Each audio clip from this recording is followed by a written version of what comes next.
Thank you all for joining us today for our webinar, Training the Sea, Counterinsurgency as an Instrument of Genocide with Cheng Xu of the University of Toronto. My name is Megan Reed and I'm the Operations Coordinator for the Zorin Institute, and I'll be the moderator for today's session. This session today is kicking off the Institute's third consecutive Genocide and Human Rights webinar series. These 5-part series are hosted by some of the leading experts in the field and cover a wide range of conceptual themes and specific case studies of genocide. The best part is they are open and accessible to the public, and you can tune in from the comfort of your own home. In addition to today's highly anticipated session, we have a very exciting lineup for you this month, including a webinar on the perpetrators of the Holodomor, a session on genocide and identification documents in Myanmar. We have one on trauma and the aftermath of genocide using testimony of genocide survivors, and a final session on genocide and international accountability.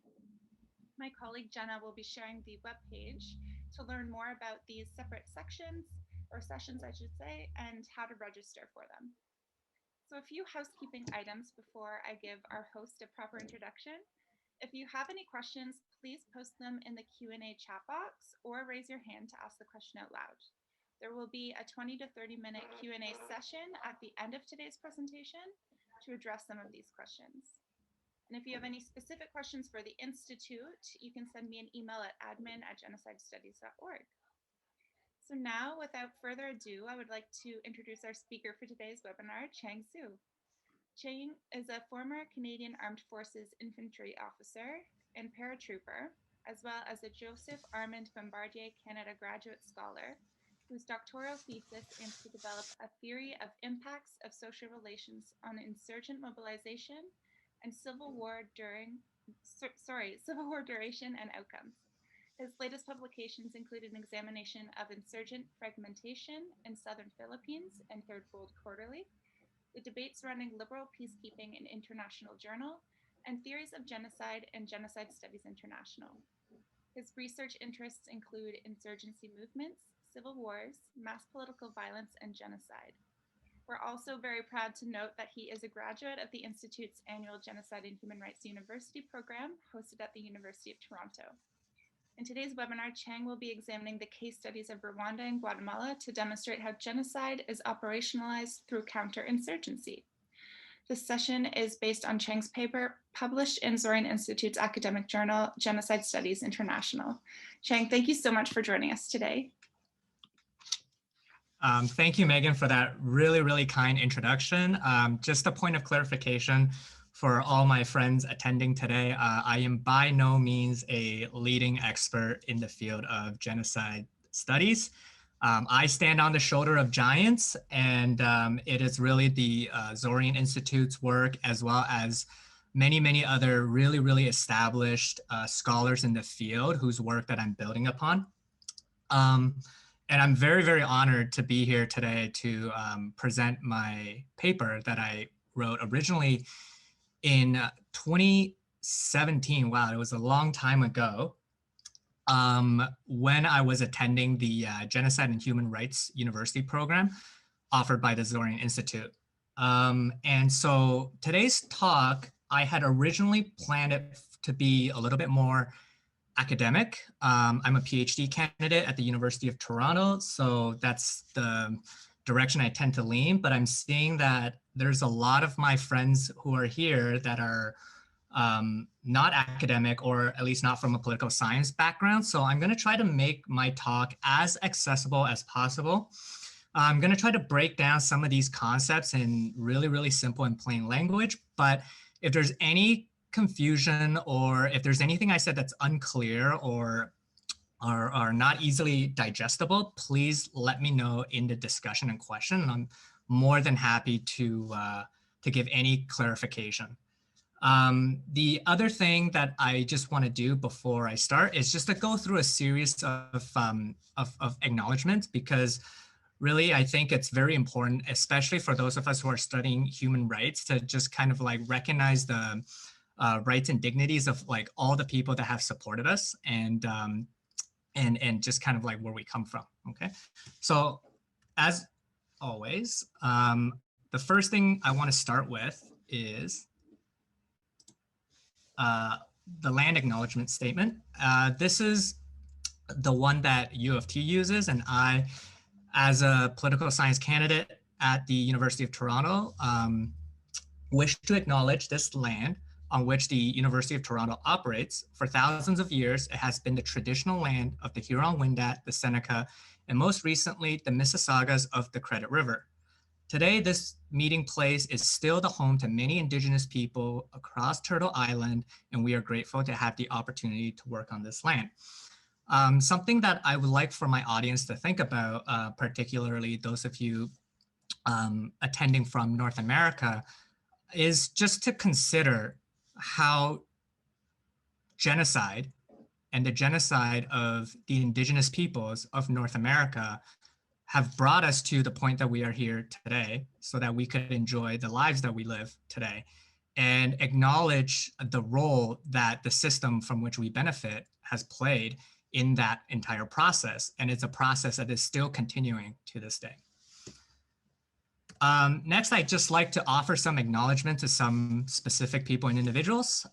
First, obviously, the Zorin Institute and the Genocide and Human Rights University program. Without this institute, I would not have been able to collect the data and conduct the research and write and publish the paper that this webinar is based on. So the work that they do is so important, and I'm so honored and privileged to be a part of it. I have some special people to thank. Dr. Alan Whitehorn, who I think is in attendance today. He's the one that really introduced me to the study of genocide as a scholarly endeavor. I took one of his courses in undergrad and I was instantly hooked. Dr. Joyce Apsel, Dr. Roger Smith, Dr. Vilya Jefremovas, and Executive Director George Shrinian and President Greg Sarkeesian. All of these people played a key and instrumental role in the drafting and the review of this paper. And they gave me some invaluable feedback and comments, of which I wish that I can share some of them with you today. The editorial team and the anonymous reviewers of Genocide Studies International, very, very grateful for their facilitation in this process. Of course, Megan, Jenna, and Jennifer, they are the administrative backbone of the Institute, and without them, none of this is possible. So thank you, Megan and Jenna and Jennifer, if you're in attendance. And of course, my 2017 cohort of the university program, because they are the ones that really challenged me and introduced me to think outside the box on some of these issues that I want to present to you guys today. And finally, before we get to our actual talk, I just want to remember two behemoths in the study of genocide scholarship. Dr. Leanne Fuji, who was my first doctoral thesis supervisor when I came to the University of Toronto, who tragically passed away, as well as Dr. Herbert Hirsch, who was one of the facilitators, as well as, if I remember correctly, the editor-in-chief of Genocide Studies International.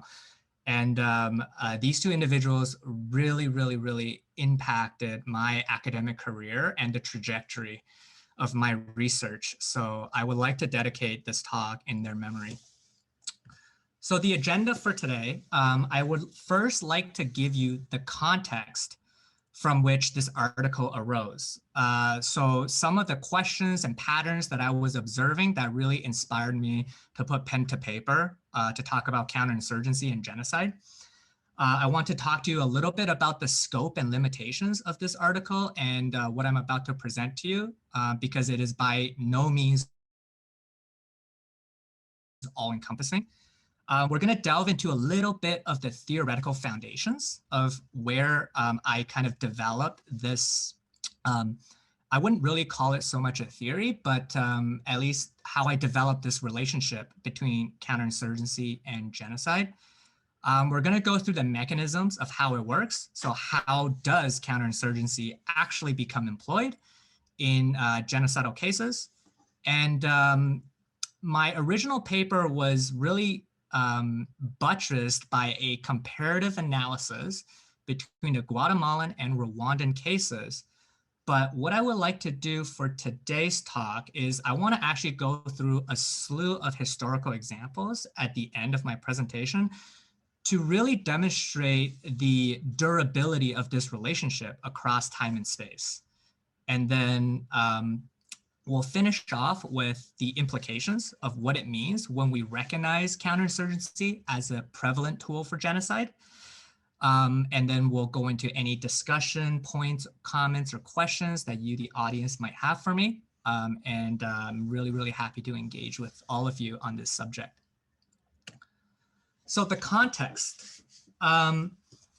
The first thing that kind of came to my mind was how the narrative or the rhetoric of counterinsurgency is used to euphemize what the state is actually doing in all of the cases of genocide that I was able to examine in 2017 when I was taking the Zorin Institute summer program.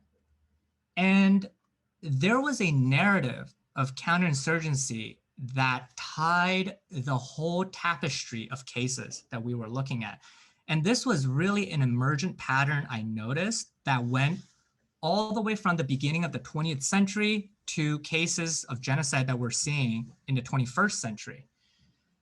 And one of the things that's always kind of jarring when I noticed a pattern like this was that there was this underlying assumption. Sometimes it's not explicitly stated, and a lot of times, and sometimes it is, and that is, you know, the state enacted these acts of violence in order to protect itself, in a way implying that the victim groups played some role or had some blame to assume in their own destruction.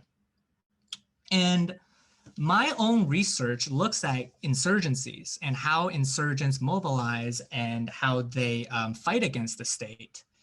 And something that I came to a conclusion about a long time ago is that insurgencies really only arise in response to a certain form of state building. Particular patterns of state building prompts a response that we identify as an insurgency.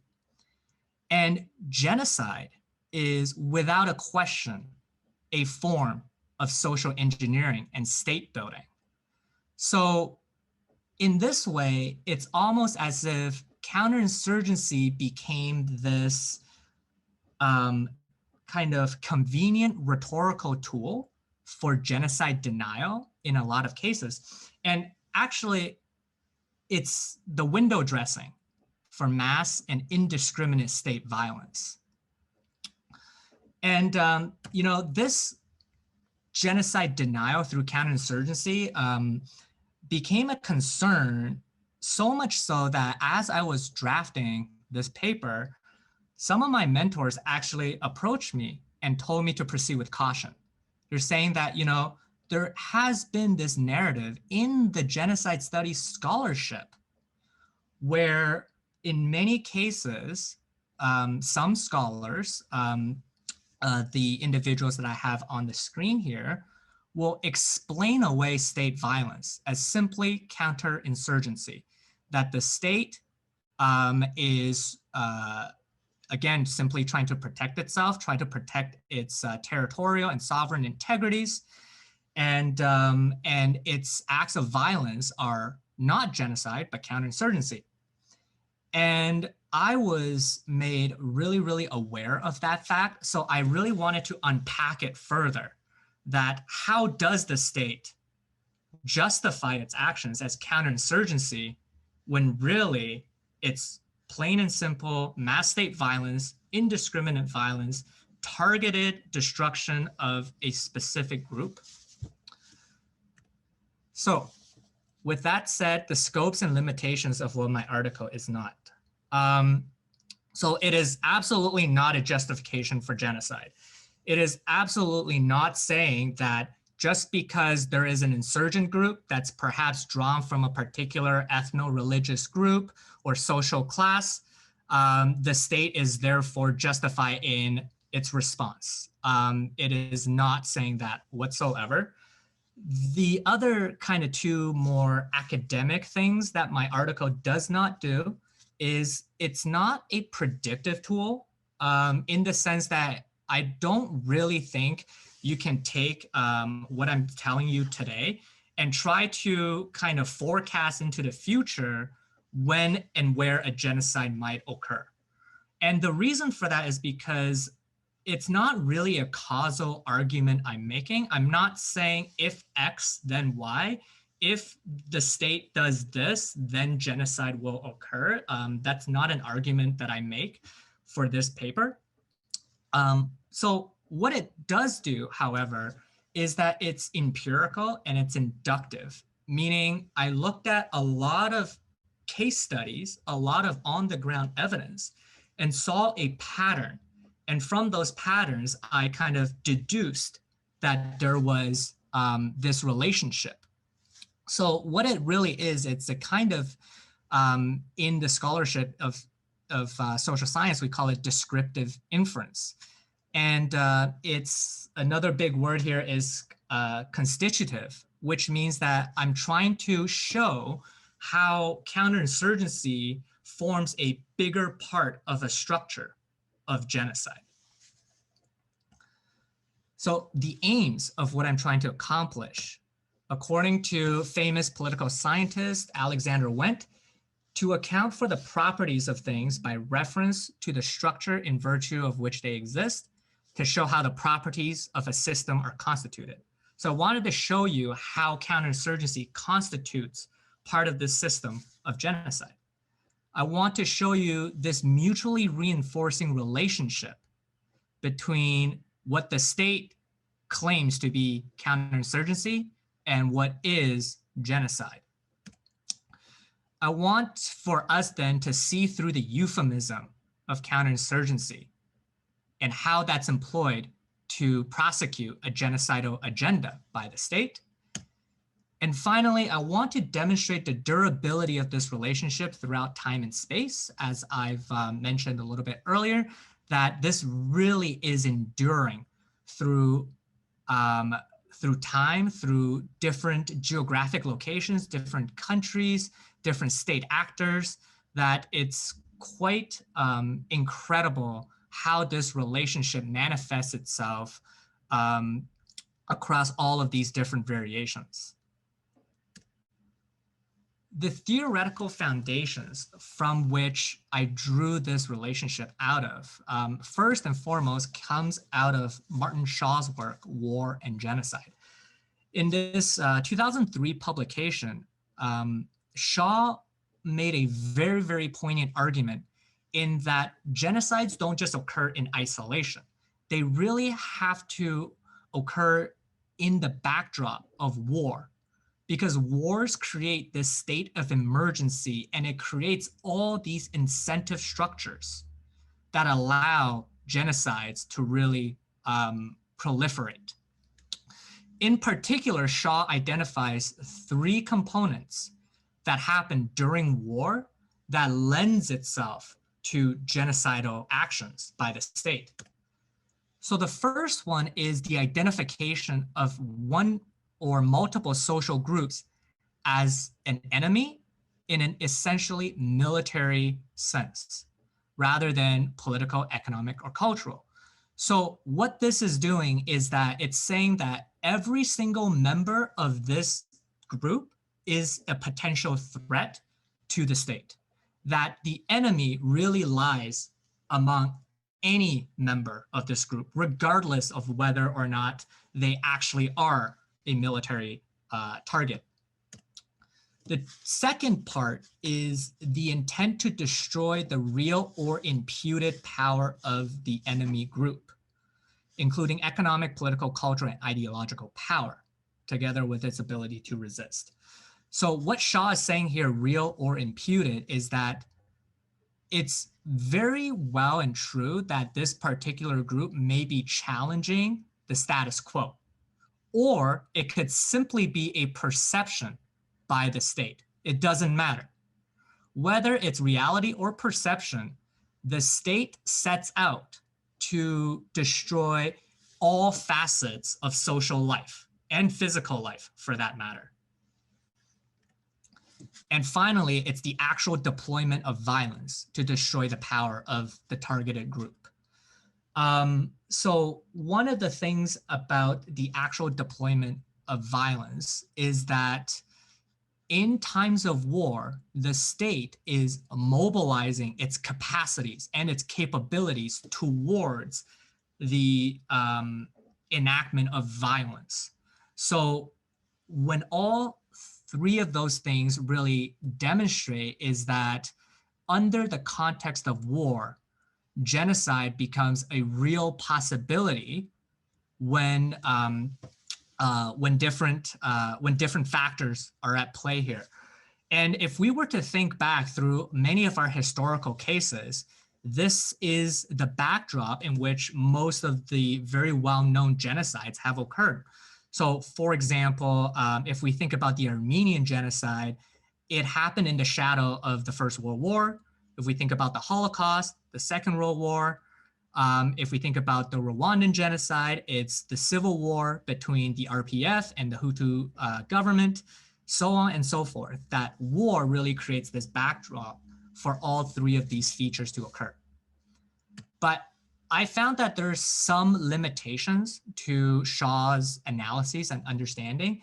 And the first one is that when he talked about war, he was talking about a very specific type of warfare, and that's interstate warfare. So warfare between nations, between countries.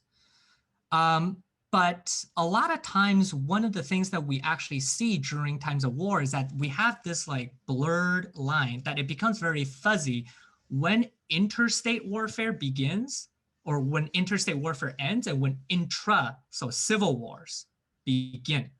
So for instance, if we were to look at colonial wars, so wars of liberation or independence and secessionist wars, these wars become really difficult to categorize whether they're really inter or intrastate. And a lot of times it really depends on the perspective of the observer too.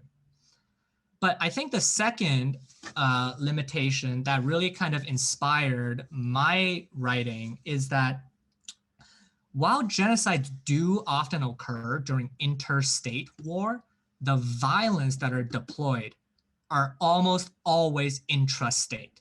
That is to say, the violence that's deployed by the genocidaires almost always, if not always, occur within the bounds of where these actors and regimes have control. So there is this clear intrastate dimension to how genocide is carried out. And this observation is kind of really articulated by Rudy Romo in his book, Death by Government.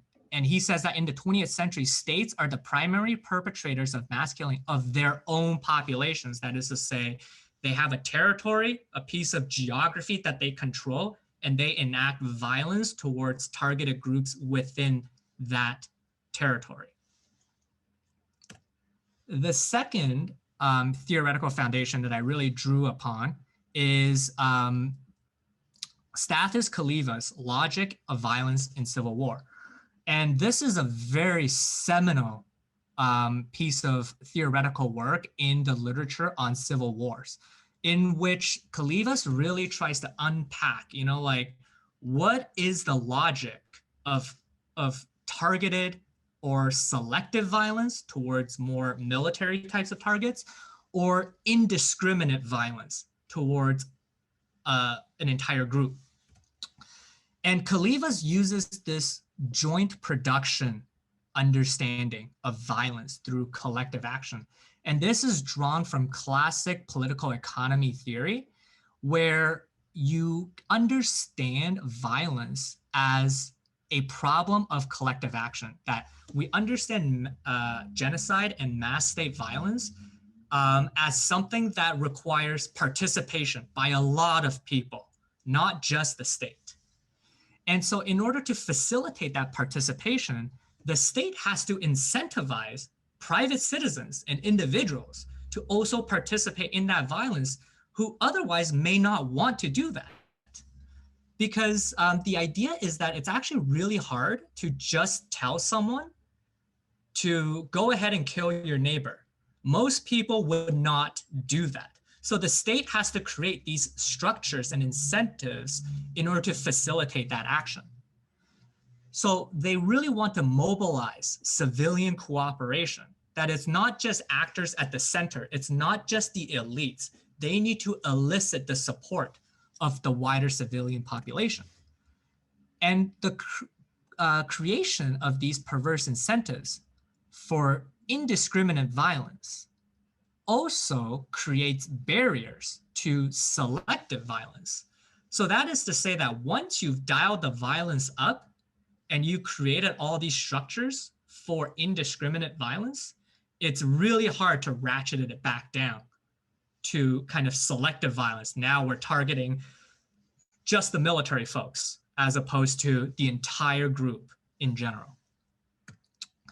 And he very astutely observes that indiscriminate violence is more likely either under a steep imbalance of power between the actors or when and where resources and information are low. And I really pick up on this idea of steep imbalance of power.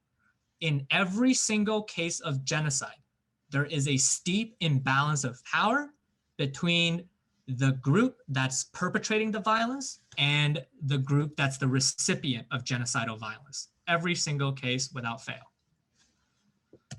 But again, Kalivas has some limitations as well to our understanding of genocide. Something to keep in mind is that Kalivas is really observing the phenomena of civil war, which is actually very different to genocide. They're related, but very different. And I argue that genocidal violence, while it contains some element of rationality, of cost-benefit analysis that Kalivas talks about, is undeniably constitutive. And what that means is that the act of perpetrating genocidal violence may have less to do with an individual's calculation of risk and reward, cost and benefit, and more to do with an individual's desire for belonging to a particular identity group, and the carrying out of that violence therefore socializes the actor into a particular identity group. So violence becomes an end in itself rather than a means to another end. And that end is identification, socialization, belonging.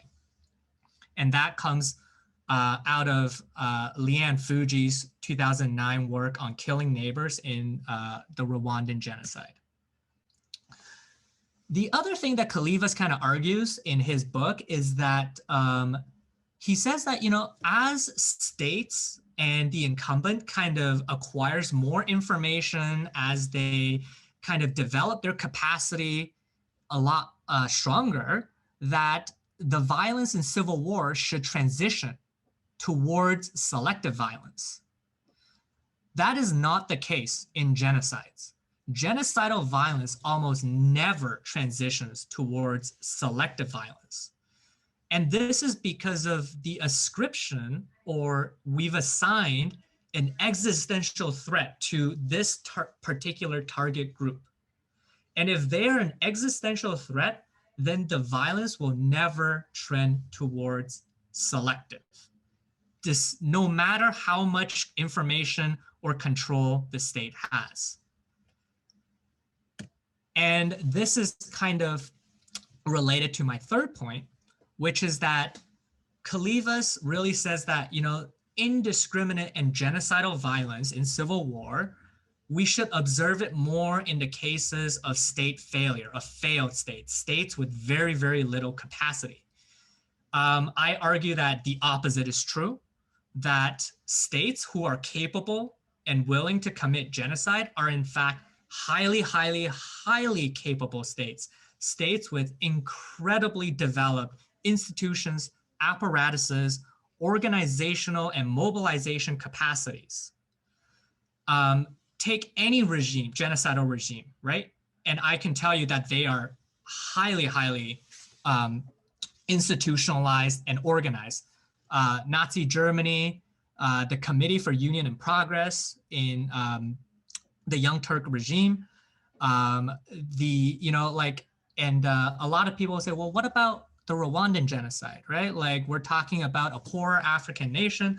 Well, that's not true. If you actually drill into the Habyarimana regime in the 1980s, it has a very developed security apparatus. It has a very developed organizational and administrative capacity.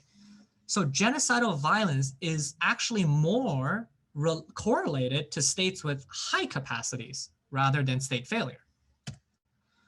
So what are some of the definitions that we're working with before we talk about how counterinsurgency really comes into play? Well, I use the UN Genocide Convention definition, that genocide is the acts committed with the intent to destroy in whole or in part a national, ethnic, racial, or religious group as such. And why I really like this definition is because the omission of political and social economic classes is really, really important here.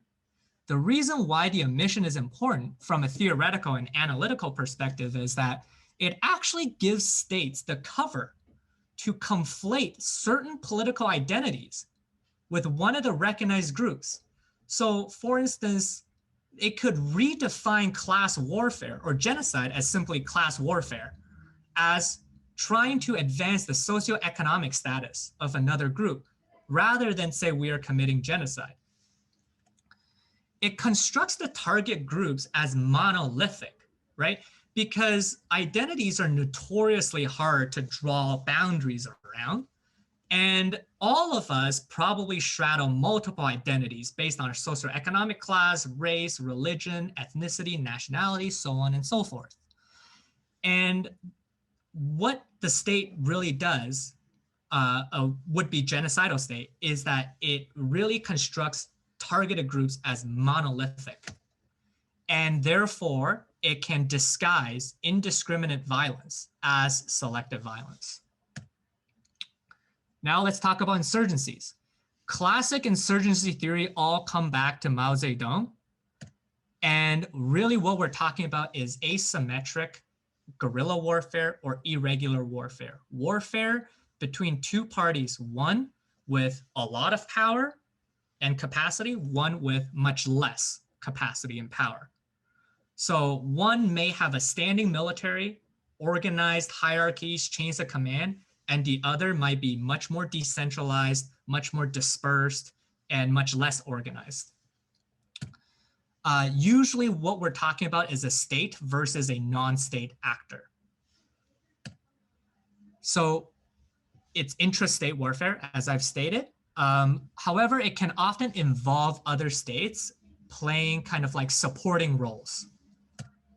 The scope of insurgencies vary. So not all insurgencies are after the same thing. Some are after state capture. They want to take over the actual regime and the governance of the state itself, such as the case with Mao Zedong and the communists. They were trying to capture the state of China and rule for themselves. Some insurgencies are secessionist. They're trying to seek independence and their own sovereign territory for them to govern. And some are simply seeking recognition, local autonomy. They want their rights recognized. And for that, we can think about a lot of the ethnic insurgencies in Myanmar. They are actually fighting for a federalized structure. But the most critical thing about insurgencies is that civilian mobilization and support is absolutely critical for their success. And this comes back to Mao's famous quote, of which the title of this talk is based on, that the people are the water that the guerrilla or the insurgents swim in. They're the fish who inhabits the sea. So the people are the sea and the insurgents are the fish that swim among the people. So what do genocidal regimes do then? They drain the sea. And when it comes to counterinsurgency then, The definition here used, it basically, it's durable through time, and you can retroactively apply kind of this concept to any counterinsurgency campaign in history. And this comes out of the US Army and Marine Corps doctrine. It's the military, paramilitary, political, economic, psychological, and civic action taken by a government to defeat insurgency. So once again, we have a state versus a non-state actor. But the one key thing that I really want my listeners to hone in on is how much counterinsurgency encompasses the entirety of social and physical life in a targeted society. So now let's think back to Martin Shaw, War and Genocide, about how do genocidal regimes perceive and act towards target groups. They target the entirety of their social and physical existence. So how does counterinsurgency become operationalized through genocide? We go back to this political science concept of what we call the Clausewitzian triangle. So this is a model that's based on Karl von Clausewitz's writing. And we identify three key actors within any given society.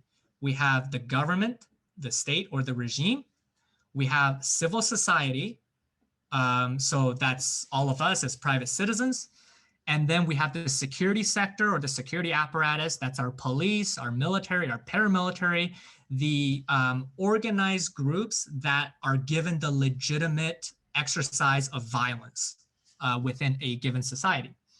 In an ideal situation, we'd have a balance between the three, that there would be an agreement to the arrangement for governance. So it's not necessarily democratic, but typically there is some kind of balance between these three actors for a stable kind of society. And so what genocide does and what counterinsurgency does at the same time is that it seeks a total transformation. It seeks the transformation of civil society. It seeks the transformation of the state and government. And it seeks the transformation of the security sector. And both genocide and counterinsurgency has to be achieved through mass mobilization and radicalization. Counterinsurgency is a very radical project, even when it's not genocidal, that seeks to transform the whole of society. Think about Vietnam. The goal was to transform the entirety of Vietnamese society to adopt a more Western modern way of life. And in both cases, we have the erasure of boundaries between the combatant and non-combatant. All members of a particular group is a potential threat. And this is something that counterinsurgents are extremely aware of. And for a genocidaire, this is a no-brainer. We must target all members of this particular group. And so what we have here is what we call a recursive relationship. It's a constant feedback loop. So first, you have the cooptation of civil society, the mobilization of civil society. You have a deepening of the asymmetries of power, the imbalances of power between the target group and the perpetrator group. And then you have the militarization, which occurs simultaneously in order to co-opt civil society, in order to destroy the group, and then more civilized militarization occurs. So it's this kind of like positive feedback loop that just keeps going. One correction I just want to make for anyone who has already read my article in Genocide Studies International that this is based on, is that in the article, I said that, you know, when it comes to counterinsurgency and genocide, the state actually destroys civil society in order to conduct its operations. I would like to just modify that and say that the state doesn't actually destroy civil society. It actually employs civil society towards its objectives. One of the things that I came to a realization this past year is that civil society is not always progressive. It is not always pro-democratic. And we can even see that over the course of the events last year in the United States, that civil society organizations do not always mobilize towards progressive and democratic goals. So a lot of times, democratization literature like to talk about civil society as this check and balance against authoritarian tendencies. And I think it's really important for us to take a hard look at that and really just look at that civil society is neutral. We should maintain a more agnostic lens because it can really go either way. And so let's unpack all of these mechanisms just a little bit. So let's talk about militarization. This one is pretty straightforward. It's based on this idea that the state holds the sole monopoly on the legitimate use of violence. And when it perceives a threat to that monopoly, it can then use any act of force or violence to regain that control. So the targeted threat becomes militarized. The state deploys violence to maintain its monopoly. Some common examples that we can see of this is a declaration of a state of emergency.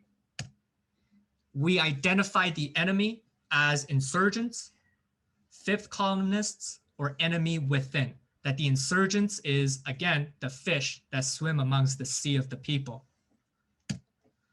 We have the proliferation of paramilitary organizations to really root out or identify the groups that are a threat to the state. And we have the securitization of both private and public life. That is to say, what you do in the privacy of your own homes is also subject to security considerations by the state.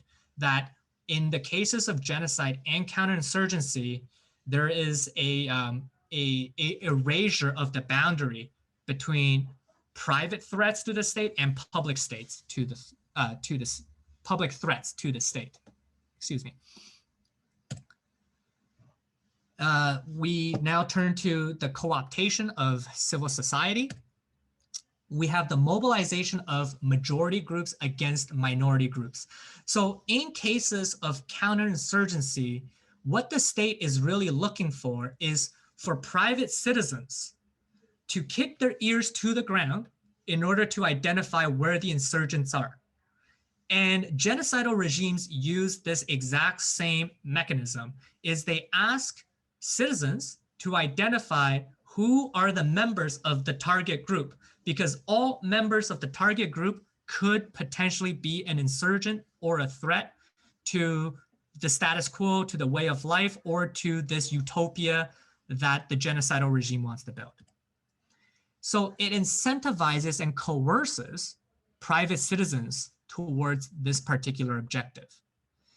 And in the case of genocide, we see the establishment of a lot of ethnic, religious, chauvinist organizations by citizens that's really incentivized by the state, or the state facilitates these creation of these organizations in order to carry out its agenda at the ground level.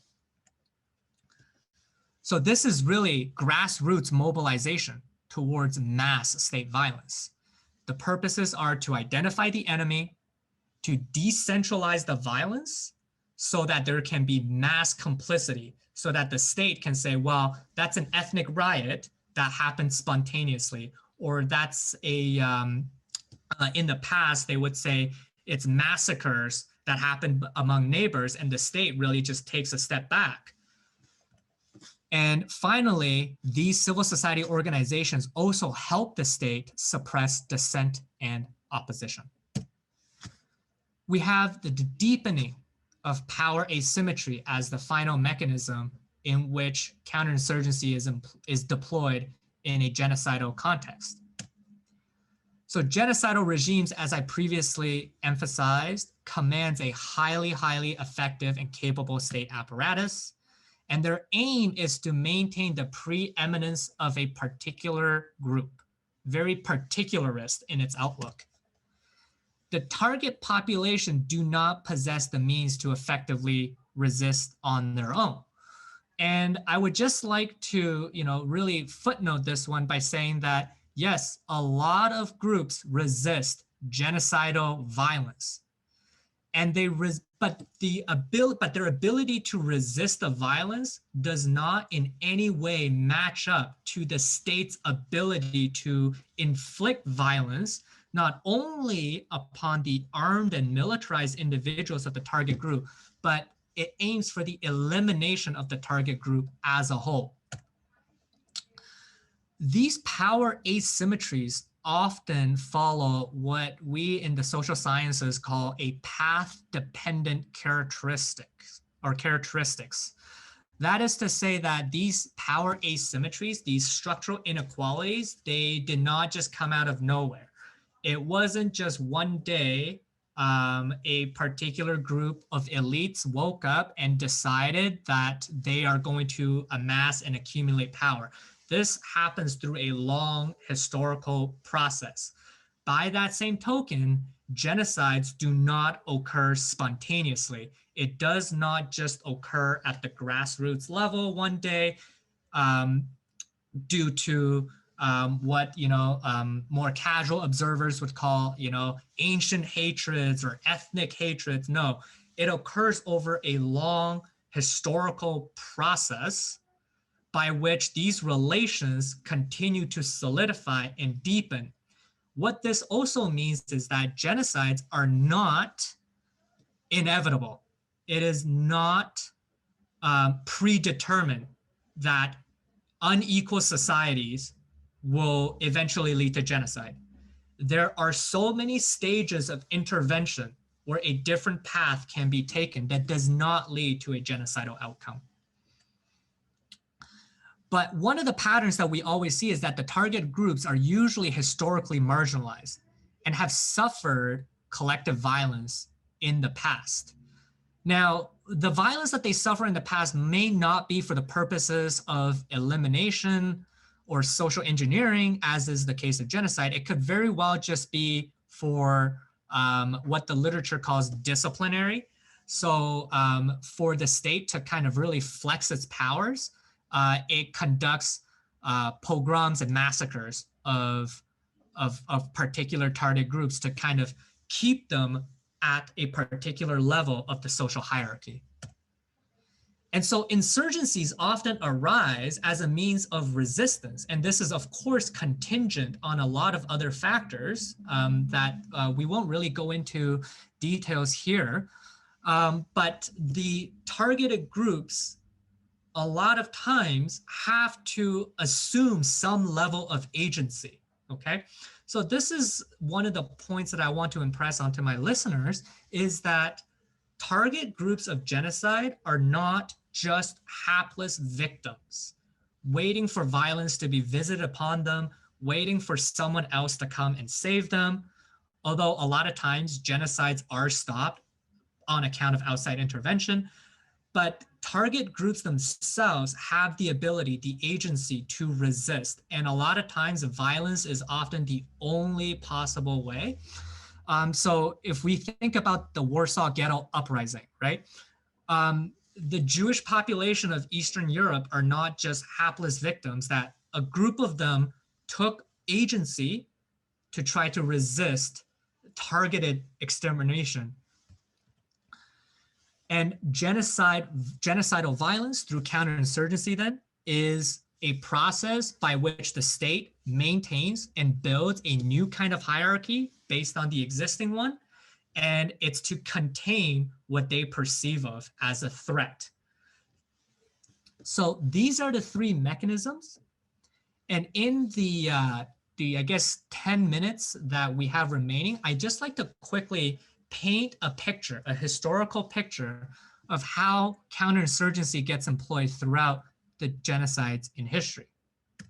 I want to start with a lesser known one, and that's the Herero and Namaqua genocide in in what is now Namibia, but formerly the colony of German Southwest Africa.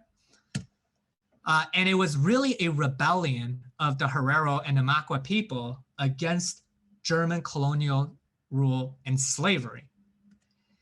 And the colonial government constructed concentration camps for civilians, not for the insurgents and the actual rebels, but for the civilians of the Herero and Namakwa people.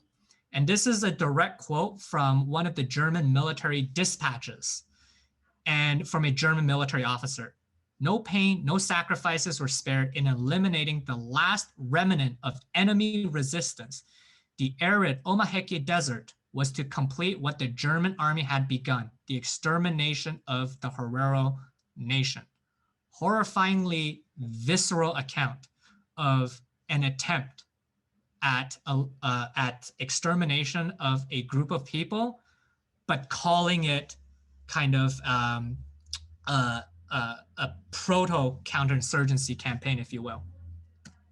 Of course, we had the Armenian Genocide shortly after, and there was a narrative under the Young Turk regime of Armenian or Christian collusion with other European powers to try and break up the Ottoman Empire.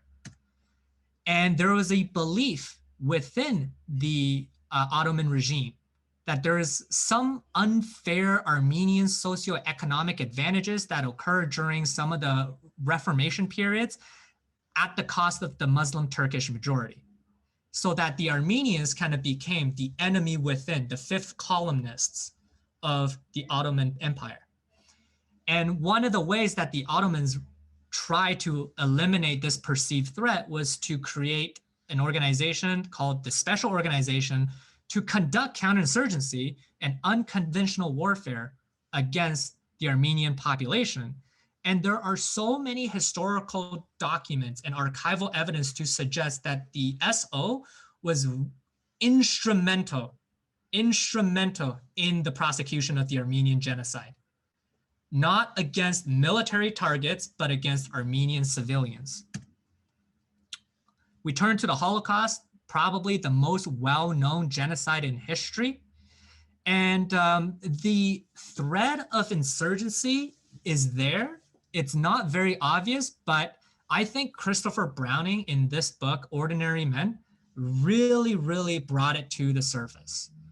So one of the things that the Nazis did was they conflated Judaism with Bolshevism as an existential threat. That the Nazis believed that there was some kind of Bolshevik Jewish conspiracy. So here you see the conflation of political group with ethnic religious group. And so what the Nazis were doing on the Eastern Front was they were conducting a lot of what they call anti-partisan activities.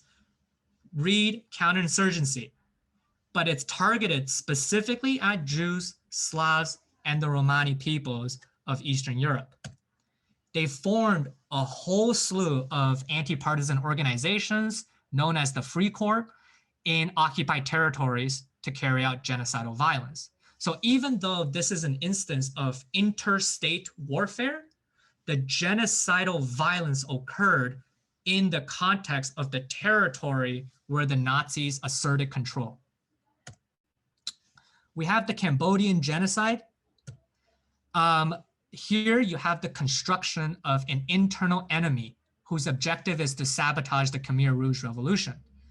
The class enemies were very broadly defined in this instance, but they included ethnic categories, the Cham, the Vietnamese, and the Chinese of Cambodia.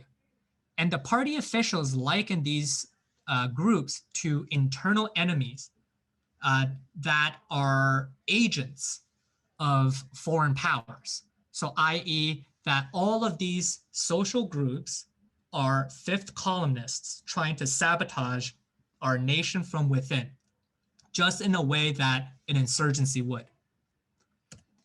We turn to the Guatemalan genocide, and this is perhaps one of the most obvious examples of how counterinsurgency is deployed in a genocidal campaign. That the military regime of Guatemala in the 1980s equated the socialist communist revolution, or correction, socialist communist insurgency as an Achi Mayan movement. They equated the insurgency of urban communists with rural indigenous Mayan communities. And so the entire communities within the valleys and the mountains where the state operated were labeled as subversives and insurgents. So the government deployed these civilian self-defense patrols, mobilizing civil society, co-opting civil society in order to root out the insurgents, but it's really to destroy the indigenous Mayan populations in Guatemala. The Rwandan genocide, important to remember that the RPF was actually an insurgency, and it's the state's perception of the RPF's activities that equated the RPF as a strictly Tutsi movement, and that they deploy the narrative of Inyenzi, which means cockroach. And the key about this deployment of the Inyenzi vocabulary is not so much, as a lot of observers have said, to dehumanize Tutsis, but Inyenzi is actually a term that describes how an insurgent behaves in the Kinyarwandan dialect. It's to basically say that the RPF are like cockroaches in that they sneak in and attack you from within.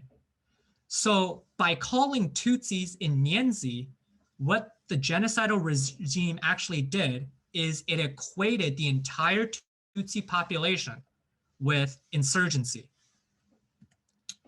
So all Tutsis are therefore identified as a potential RPF agent and a threat to the regime. And of course, the Rwandan genocide was really marked by decentralized violence. A lot of it occurred through these neighborhood militias, these neighborhood checkpoints. And for a really good account of this, I really recommend you pick up Killing Neighbors by Leanne Fuji. This one is probably pretty fresh in many of our memories. This is the Yazidi genocide that's carried out by the Islamic State in the Sinjar region of northern Iraq. And the important thing I want everyone to keep in mind is that at that time, between 2014 to 2016, the Islamic State really maintained a proto-state-like apparatus in the territories in which they controlled. And this is because membership in the Islamic State were formed of the old Ba'athist party members, right? So they were former state administrators. And so they formed a proto-state-like entity. And one of their goals was to root out the Kurdish armed groups like the Peshmerga, the PKK, or the YPG. And so in that way, ISIS or ISIL was really also conducting a counterinsurgency of sorts within their territory. And they identified the Yazidis as subversives, as apostates. And because the Yazidis had lived so long and intermingled so long amongst the Kurdish population, that ISIL really targeted them for elimination.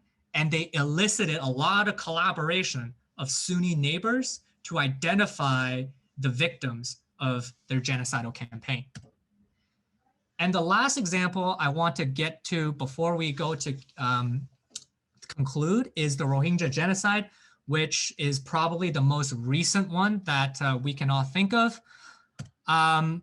We have the positioning of the Rohingya Muslim as foreign migrants from Bangladesh, that they were never part of our nation, our state to begin with. That is the official narrative of the Myanmar government. And so they conducted all kinds of so-called counterterrorism and counterinsurgency campaigns in the Rakhine state to root out what they call Muslim terrorists. But really, when we look at the satellite imagery, what we see is the destruction of entire Rohingya communities and entire villages and displacement, ethnic cleansing of the entire population.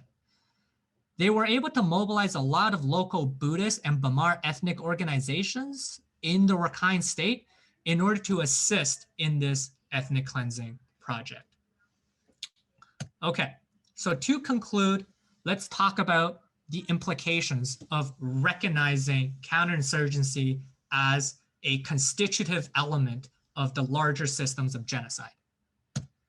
We need to look for mass militarization.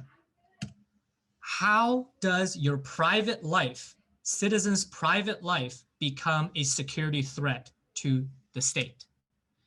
Are there the proliferation of mass or paramilitary groups, of armed groups like the Arkan's Tigers in Bosnia, for instance?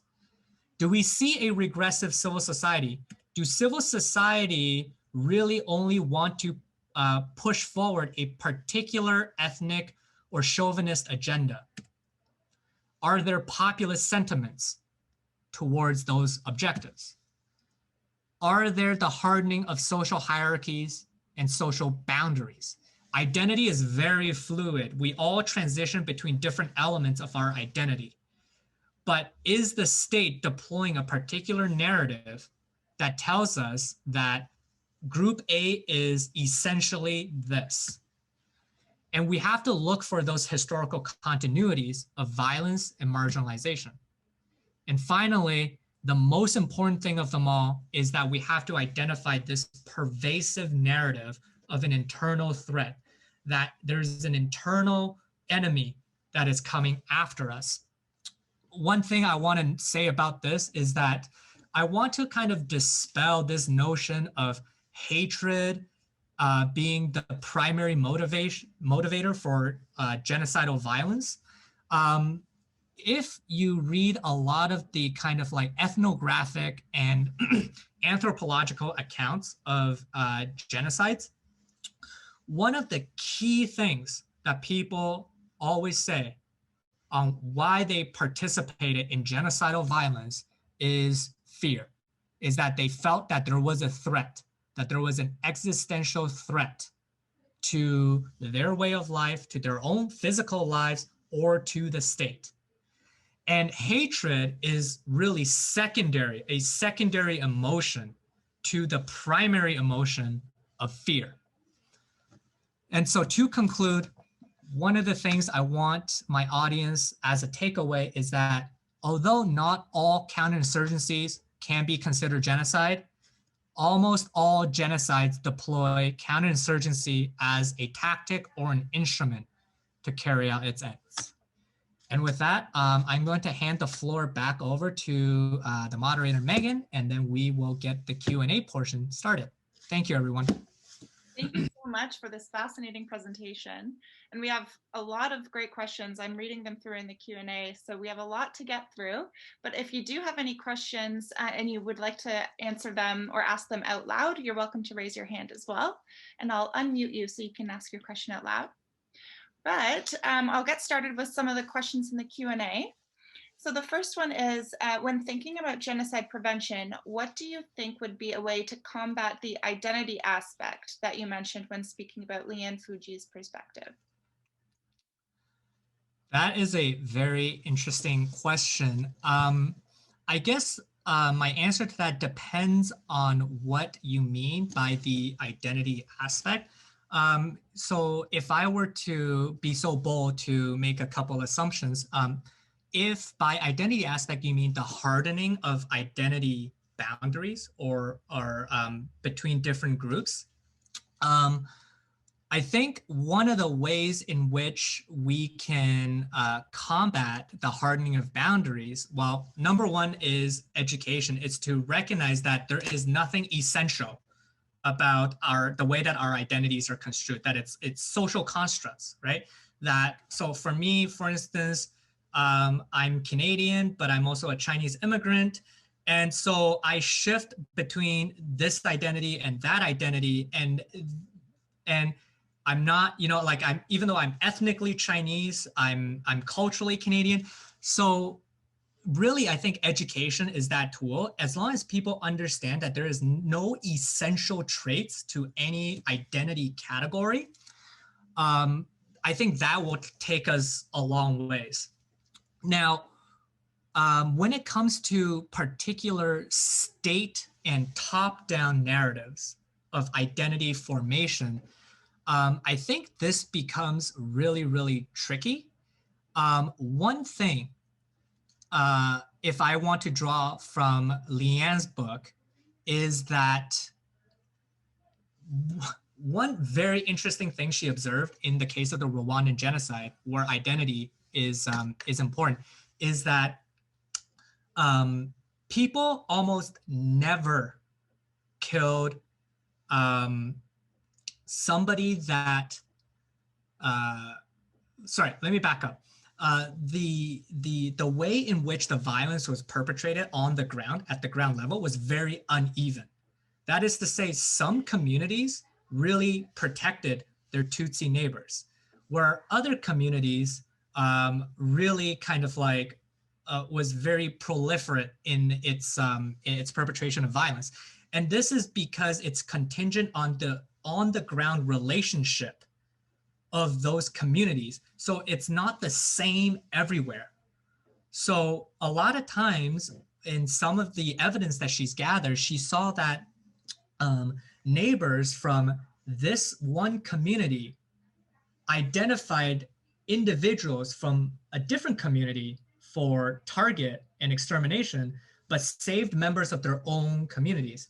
So I think one of the methods to build resilience, and one of the insights that we can gain from that, is that if we can develop, more humanizing, empathetic, on the ground relationships, that and really develop that, let's call it social capital, that could be a way to build the resilience when there is a really hardcore push from the top about these identity aspects.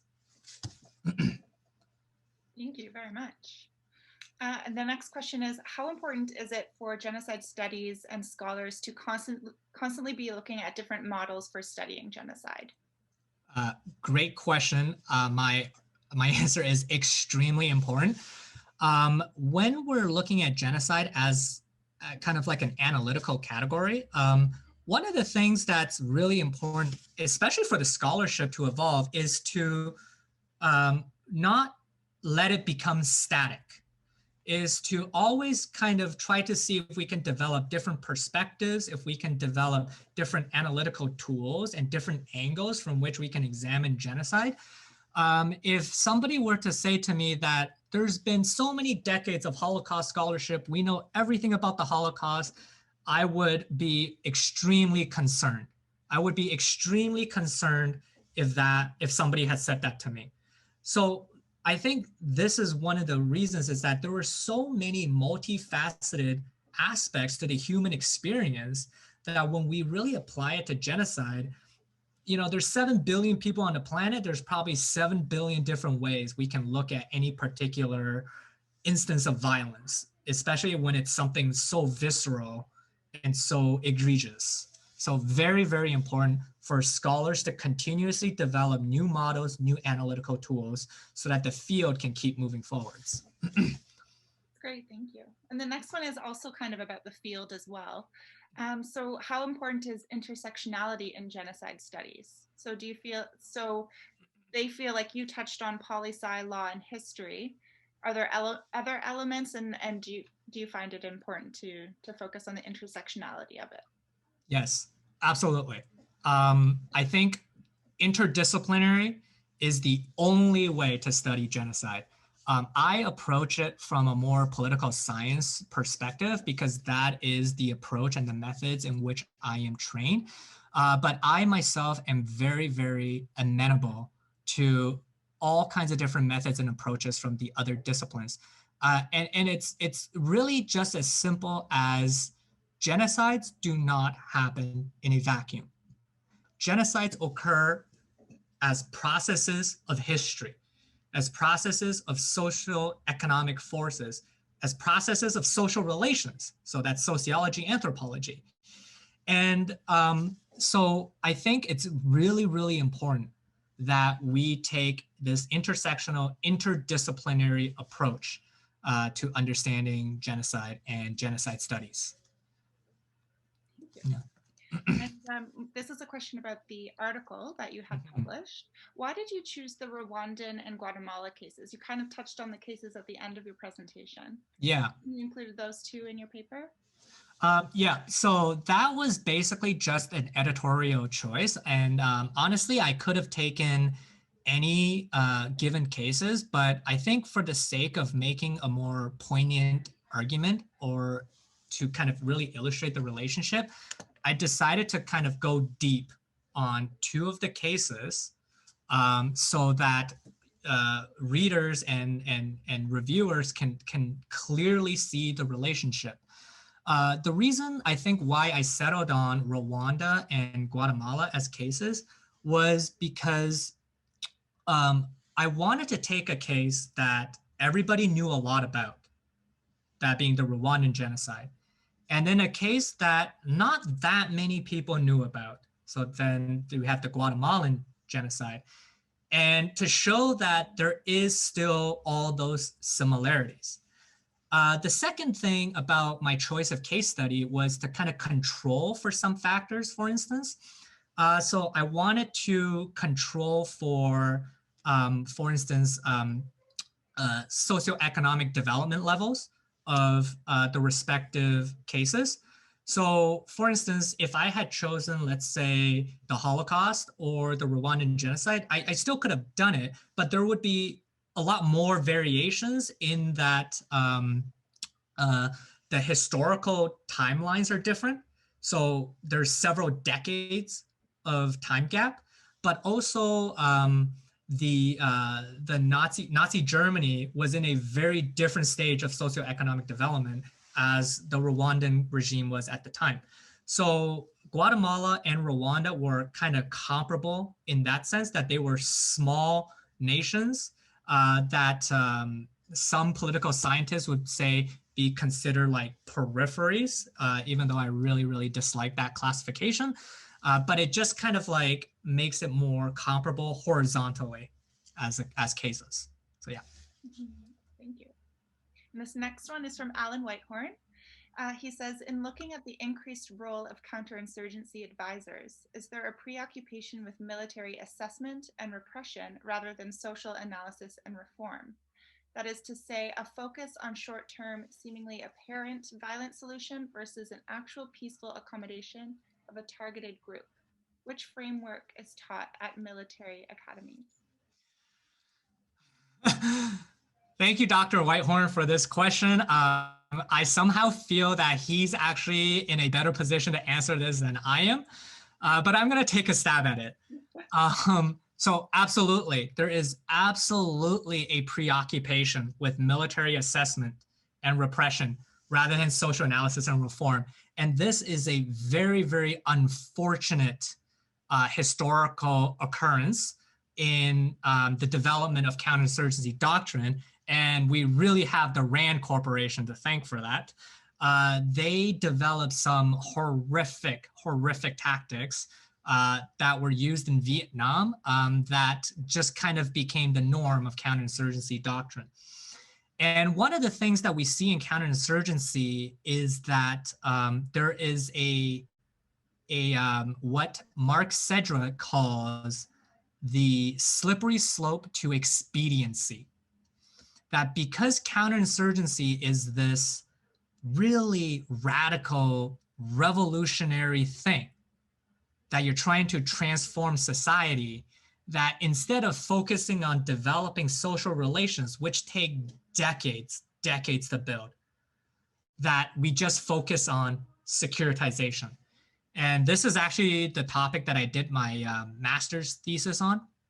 I talked about this nexus between security and state development, when it comes to counterinsurgency operations, and how security always trumps the other considerations as risk management tools, as insurance tools and containment tools, if you will. So I think that's extremely unfortunate. It's the counterinsurgency doctrine that we've been stuck with. Yeah, that is absolutely the counterinsurgency framework that at least I was trained in. You know, like it's hard for me to say this, but at the end of the day, the military, like, the problem is that if we essentially pose counterinsurgency as a military problem, we are going to employ the military or the coercive arms of the state to facilitate that action. But if we facilitate counterinsurgency from a different perspective, from the perspective of, like, let's ask why an insurgency rose in the first place. As a response to particular processes of state building and nation building, then I think we can take a longer view and a more, being optimistic, but a more durable approach, a more sustainable approach and a less violent approach to counterinsurgency. And I mean, like, it's even in the language, right? It's even in the vocabulary. Counterinsurgency immediately evokes imageries of warfare and fighting. So yes, I don't have a solution, Dr. Whitehorn. Maybe you do. If you do, you're welcome. Raise your hand and I'll see if you want to elaborate. But that was great. The next one is, how important is raising awareness around genocide in order to shake the concept of genocide being inevitable? And they say I think it's quite a common misunderstanding of people. Mm-hmm. I agree. I agree. So I think it's extremely important, right? Because if we resign ourselves to history, then we basically are just saying that the Holocaust had to have occurred, or the Rohingya Genocide had to have occurred.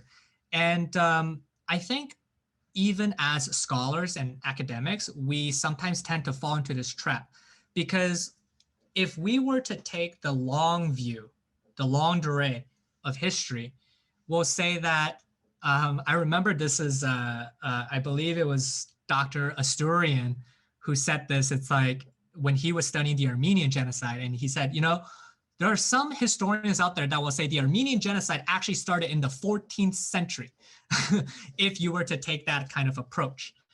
And to this, my response is a quote from Karl Marx, ironically, that we make our own history, but not under conditions of our own choosing.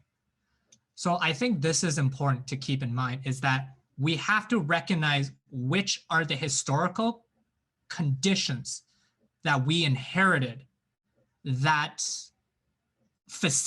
could potentially facilitate genocide. And then we then can identify where we have the agency, where agents play a role in either making the decision or series of decisions that can lead to genocide or to stop a genocide. Because I believe there are always alternatives. There are always alternative paths. So yes, it's incredibly, incredibly important to raise that awareness around genocide and to not fall into this trap that we are victims of history. Thank you. And could you elaborate on the relationship between nationalism and state counterinsurgency? Yes. Yes, I can. So I actually wrote a second article in Genocide Studies International about a year later, and that really kind of explores the relationship between nationalism and genocide. And I kind of touch upon the counterinsurgency aspect to it. But one of the things that I want to elaborate on here is that nationalism does not automatically equal genocide. That and moreover, I think these days we have, because of the rise of populism, economic nationalism, we have kind of an aversion to thinking about nationalism, or we think about nationalism in kind of like kind of icky ways. The thing to remember is that nationalism as an ideology, again, it's important for us to kind of remain agnostic and neutral about it, and to really just kind of understand, at what point does nationalism interact with other factors such as mass militarization, such as entrenchment of social hierarchies and social orders that can potentially lead to genocide. One of the scholars on nationalism, a very famous guy, Bernard Yack, one of his arguments when he talked about nationalism is that, nationalism can lead to mass violence, but it can only pull the trigger when there are other conditions that are met. So nationalism could be a necessary aspect to genocide, but it is not simply the sufficient condition for genocide. So there is a relationship there between nationalism and state counterinsurgency, because states may use counterinsurgency to create a particular type of nation state. And they do that through mass militarization, through mass co-optation of civil society in that sense. So, yeah. Great, thank you. The next one is, do you believe that counterinsurgency warfare promotes a culture of genocide? So they give an example: a military can enter into counterinsurgency war with no genocidal intent, but end up adopting it based on the conflict itself. That is a very interesting question. And, I think this is kind of what Stathis Kalivas was trying to get at in his book, but he doesn't quite get there. Do I think counterinsurgency promotes a culture of genocide? I think I would err on the side of no, simply because that an overwhelming amount of cases of counterinsurgency does not result in genocide, at least that I'm aware of. Now, of course, they're prone to human rights abuses because of this slippery slope to expediency when it comes to security.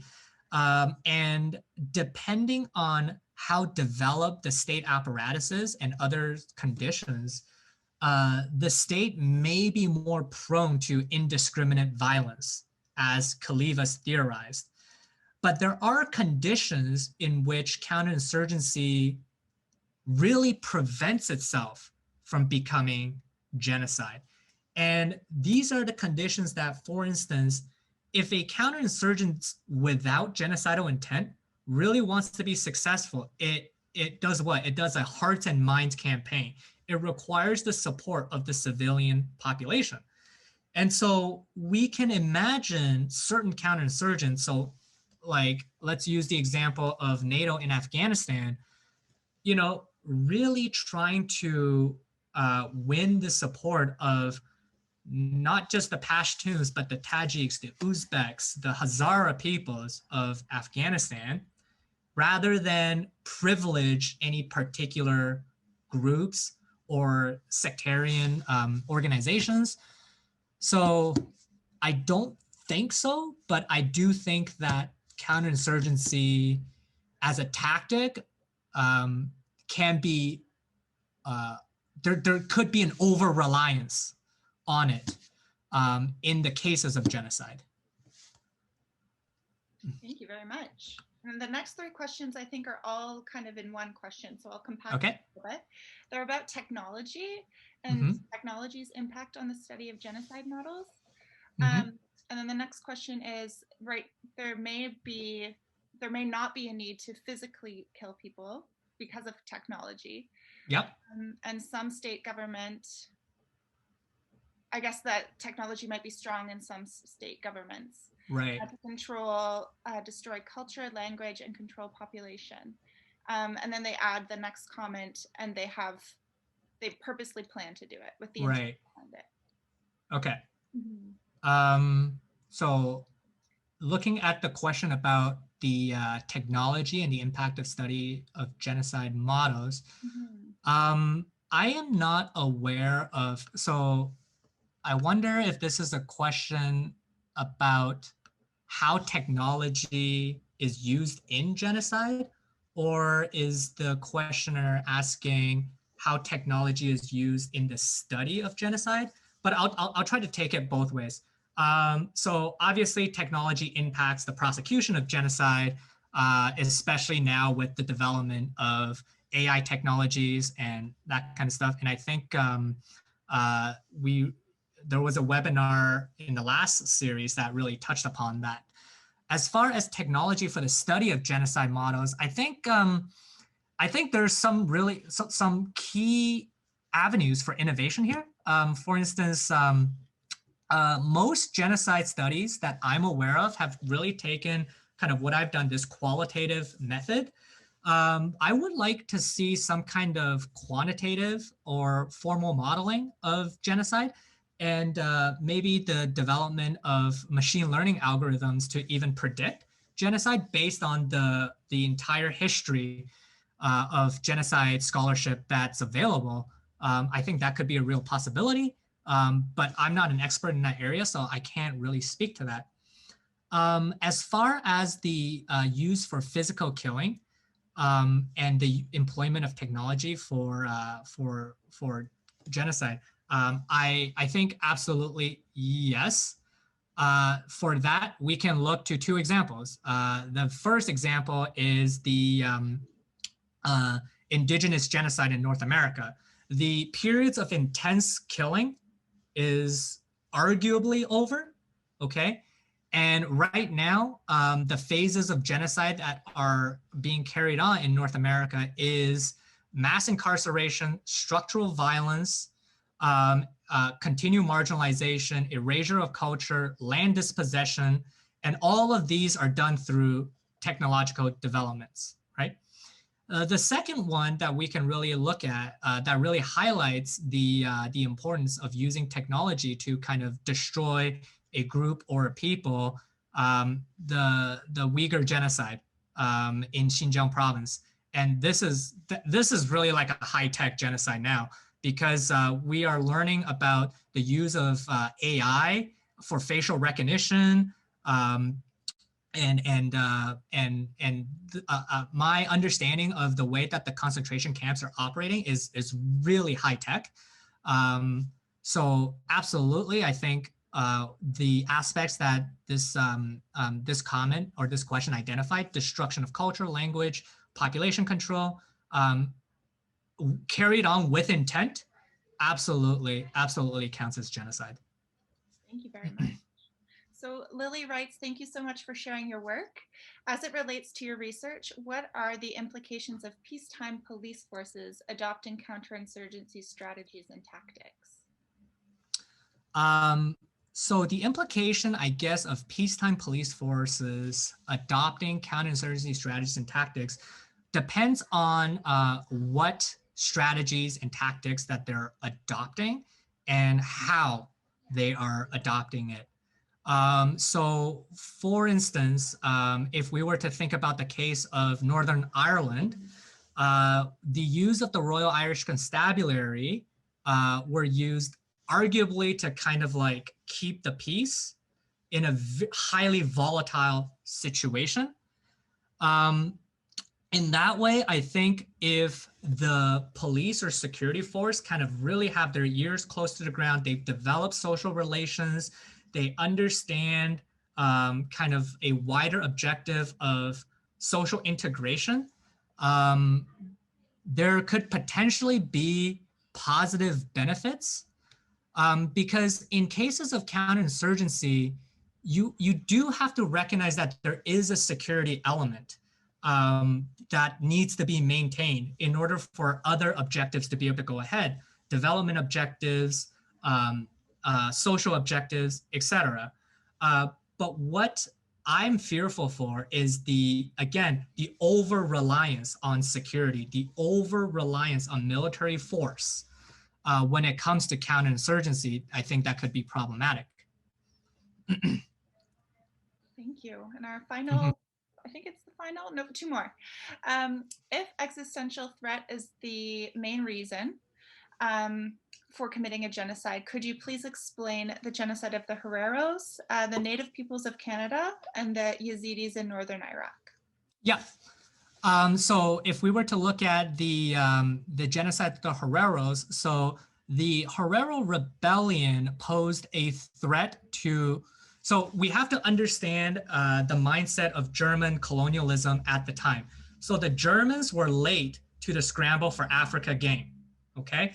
And they perceived it as something that is absolutely necessary for them to be able to compete with the other imperial powers in Europe.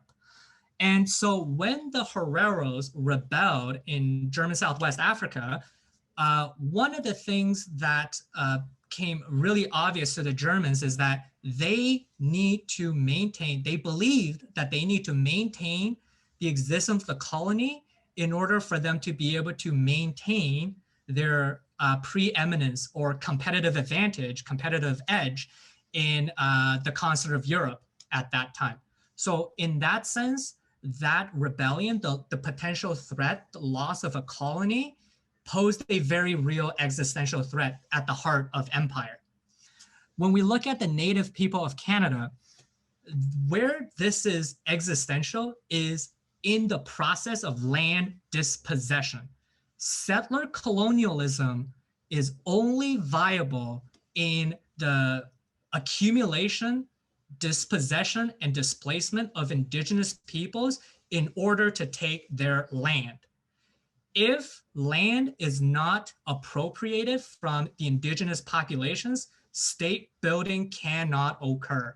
So if we think back to John A. Macdonald's doctrine of sea to shining sea, in order for Canada, in his mind, to be a viable state, he needs to grab all that land between the East Coast and the West Coast in order to link this into a cohesive and coherent nation. So in that way, without the dispossession and displacement of indigenous peoples, Canada could not exist. So in that sense, it is existential. And then so once we look at the Yazidis in northern Iraq, so for this one, based on my limited understanding of this particular case, where Islamic State felt really threatened is in their kind of historical kind of enmity with the Kurdish tribes in the area, in that the Sunni population, since the fall of the Ottoman regime, always felt that, one, the Kurds played a role in the fall of empire, in that they were not really good allies or partners in the maintenance of empire. But two, one of the things I think that that ISIL really recognized during their time in occupying northern Iraq and that region of Syria is that the Kurdish insurgencies were arguably one of the biggest threats to their viability for statehood. And the Yazidis were one of this, it became like this convenient target in the Sinjar region for ISIL to strike at the heart of Kurdistan. So I think in that way, we can think about the threat that Yazidis posed, or how ISIL perceived the threat of the Yazidis. And then I won't go into the kind of like epistemic threat that they perceived from apostasy, but that element is certainly there as well. Thank you very much. All right, our last question for today. In some examples of interstate war, we see cases of mutual intrastate war, of genocide and ethnic cleansing of minorities. In these cases, do the two types of war converge? Yes, absolutely. And a really, really good example of this is the Bosnian genocide. And so in that sense, you have the breakaway state of the Republic Srpska, and the kind of like carrying out of violence, genocidal violence between the different ethnic groups that cohabited the region. So yes, in this case, and in fact, in many cases of inter and intrastate war, the two types of war do in fact converge. One thing I think I will say about that is that a lot of times the boundaries between intrastate and interstate war is very unclear. And again, like I said, a lot of times it also depends on the perspective of the observer. Because, when we look at the case of Bosnia, for instance, for some people, calling it a civil war is contentious because for them, it really is a war of liberation. Whereas for others, they perceive it in a totally opposite way.